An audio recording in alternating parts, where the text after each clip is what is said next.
My name is Dr. Daniel Manduku, Member for Parliament, Yaribari Musaba, and a member of the Orange Democratic Movement Party. First, I want to pass my condolences to the families and the relatives of those dear children that we lost in the demonstrations that took place on Tuesday. I also want to thank the young people who came out to make their voices heard. I want to thank the President for ultimately listening to the people's voice and doing the right thing. But more than that, I want to state here that as elected leaders, we are the problem. And I want to ask the President to immediately dissolve the National Assembly and call for elections within 90 days. I know people will argue that there is no IEBC, but remember, we are party to many international treaties. We can ask the AU, that is African Union, the East African Community, or the UN to send 9 commissioners to oversee the elections.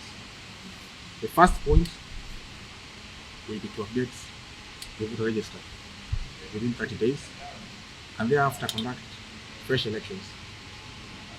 Members of Parliament who served barely 2 years can be compensated on their remaining term. It is not tenable that we can go back to that house which has been desecrated. And remember, Article 1 of our Constitution talks about the power belonging to the people, and that we as elected members only exercise it on their behalf. What we saw on Tuesday is that the public came to take back their power, and it is time we called a spade a spade. I want to ask Kenyans not to allow their members of Parliament to go back to Parliament, even myself included. Yesterday, I saw the President reading a statement and the Deputy reading a statement a few minutes later. 2 statements that seemed to come from different arms of government. It is my considered view that the government has failed in its duties to protect Kenyans.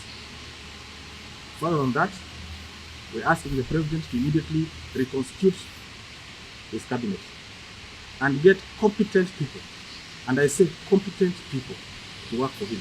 Lastly, I'm asking Kenyans and all those young people who came out to demonstrate to ensure that no member of Parliament goes back to Parliament until we go for fresh and new election.